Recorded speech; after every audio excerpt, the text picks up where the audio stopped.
Here we are in book 10 and racing along through the Aeneid. Hopefully, you have got yourself right into the middle of the kind of Iliad battle stuff.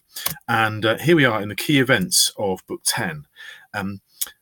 After the night raid of book 9 and the whole kind of rummaging around trying to defend the camp, there's a pause at the start of book 10 where the Council of the Gods convene, and Jupiter basically says to everybody else, just stop it, thank you very much.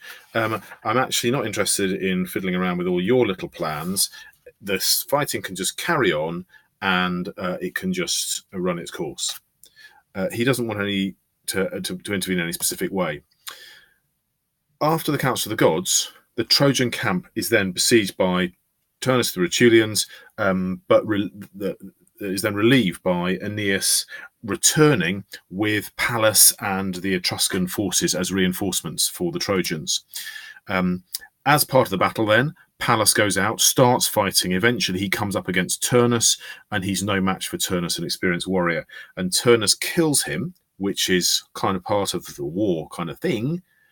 But the problem is that he then takes Pallas's belt as a prize, and so this is where Turnus has actually done something that it goes beyond what is actually really acceptable. As he kills him, he says in line 491, "Take this message of mine to Evander, you Arcadians. Do not forget it. I am sending him back the Pallas he deserves.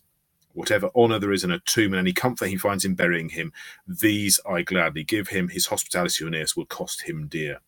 So he goes beyond what's acceptable, and he takes the belt as a prize. Aeneas, if you remember in book 8, had made a special promise to Evander. "Don't you worry, Evander. You may be too old for war, but I'll look after Pallas, your only son, who is given to you late in life." Oh, dearie me, Aeneas. This is bad, because Aeneas hears this news and suddenly then realizes what's happened. And actually he goes on a killing spree trying to find Turnus. And there's an interesting metaphor that's in line 513. "Everything that stood before him he harvested with the sword, cutting a broad swathe through the enemy ranks and burning with rage as he looked for this Turnus flushed with slaughter. Before his eyes he could see Pallas, Evander, everything." Oh, dearie me, Aeneas. Not great. No wonder you're cross. And so Juno rushes down to the battle, removes Turnus, and as a result, Aeneas's furore can't be fulfilled by the death of Turnus. It climaxes with the deaths of Mezentius and Lausus, which are towards the end of book 10. So we're into battle, but battle is not concluded. Within that, there is a little bit of Roman context, not very much.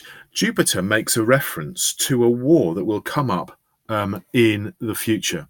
He says, "Why is there discord against my express command? The time will come for war, when barbarous Carthage will let destruction loose upon the citadels of Rome." So what we're talking about here is the Punic Wars between Carthage and against Italy. This is where famously Hannibal leads elephants across the Alps and even threatens at one point to destroy Rome in 205 BC before he's pushed back, 210, 205 BC, before he's pushed back. And it's not until 146 BC that the Romans actually finally defeat Carthage. The other thing is a small kind of small point, but perhaps the portrayal of Aeneas's arrival at the battlefield is some comparison to Augustus at Actium. Augustus wasn't actually in charge of the fleet at Actium. He'd got his general Agrippa to do that, but both of them are being portrayed as righteous and majestic here. Stylistically, we come to the crux of what's happening in book 9 and 10, which is the nature of war in Virgil. In Homeric war, war is glorious, and all who participate can get glory. It's the inevitable condition of humanity that what happens is conflict occurs and there's going to be fighting. Both sides tend to receive equal treatment in a Homeric portrayal, particularly in the Iliad. Virgilian war, in contrast, is a horror. and actually war's an evil which one day is going to be fading away when the world becomes civilized. So if you have a think about the context of when Virgil's writing, this gives you the clue as to why it is he writes in this style. Virgil has grown up at a time of war and of civil conflict, and so he knows what civil conflict is actually like, and therefore that horror of war runs through all of his work.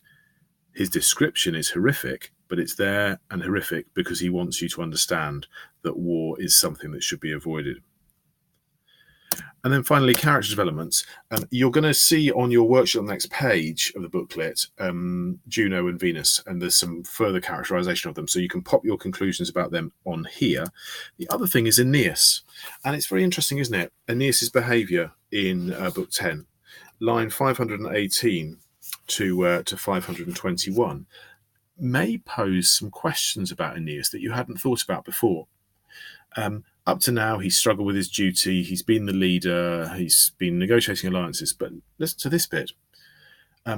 As he sets off into battle, 4 warrior sons of Sulmo he now captured alive, and 4 reared by Ufens, to sacrifice them as offerings to the shade of Pallas and pour their captive blood on the flames of his pyre.